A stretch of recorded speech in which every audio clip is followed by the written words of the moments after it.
नमस्कार. आज आपण मटकीचं कालवण करणार आहे. हे बघा, ही मोड आलेली मटकी आणि मिक्सरच्या भांड्यामध्ये आपण कांदा, लसूण, हिरवी मिरची, अद्रक, कोथिंबीर हे सगळं वाटून घ्यायचं आहे. आणि त्याच्यानंतर हे बघा, हे शेंगदाणे आहेत, हे भाजून घेतलेले शेंगदाणे.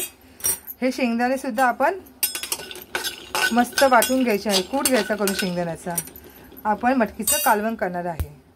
मटकीचं कालवण करणार आहे. मोड आलेल्या मटकीचं बघा, कशी मोड आले बघा मटकीला. ह्याचं आपण कालवण करणार आहे. नुसते शेंगदाणेच टाकले आहे मिक्सरमध्ये. नुसते शेंगदाणेच आपल्याला कूट करून घ्यायचं शेंगदाण्याचा. हे बघा, हा शेंगदाण्याचा कूट केला आहे आपण. हां, त्यानंतर मिक्सरच्या भांड्यामध्ये कांदा घेऊया टाकून. त्याच्यानंतर लसूण टाकून घेऊया. त्यानंतर हिरवी मिरची, अद्रक आणि थोडीशी कोथिंबीर. थोडी कोथिंबीर ठेवूया, आपल्याला नंतर कालवण शिजल्यानंतर लागायला टाकायला. हे मसाल्याचे टाकून घेतले आपण लोक. आता ह्याचं वाटण घेऊया करून. हे बघा, हे आपण वाटण करून घेतले. आता आपण तेल गरम झालेलं आहे आपल्या, त्यामध्ये थोडेसे जिरे टाकून देऊया. आता हे वाटण टाकून द्यायचं आहे.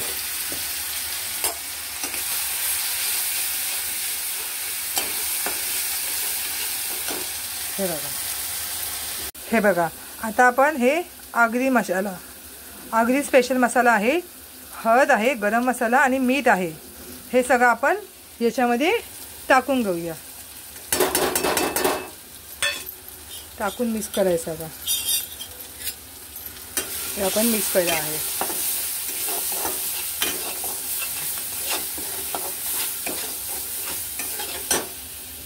हे बघा कसं तेल सुटलेलं आहे बघा. असं तेल सुटलं पाहिजे. त्यानंतर आपण त्याच्यामध्ये मटकी टाकूया.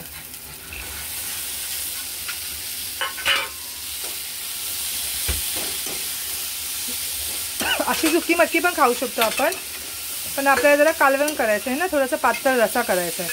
मग आपण थोडंसं फ्राय करून त्यावरती कोमट गरम पाणी टाकायचं.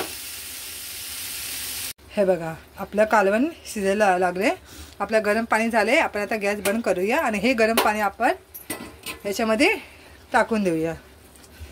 जितका रस्सा पाहिजे ना तेवढं पातळ करायचं. हे बघा,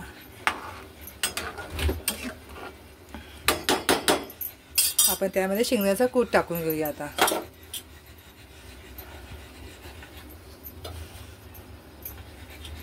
बस, जास्त नको ना, तर खूप घट्ट होईल. मग शिजू दे. आता आपलं कालवण बघूया झालं का. हा, गॅस बंद करून घेऊया. हे बघा, मटकी.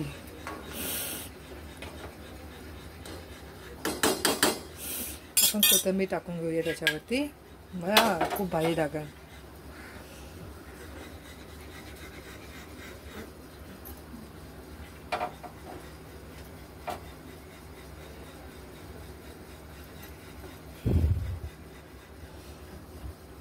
बघा किती छान झालंय.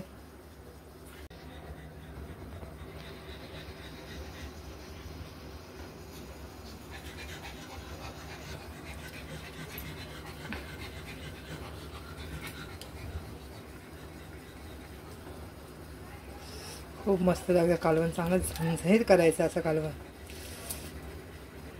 आणि मोडवाली मटकी असल्यामुळे ती खूप लवकर शिजते एकदम.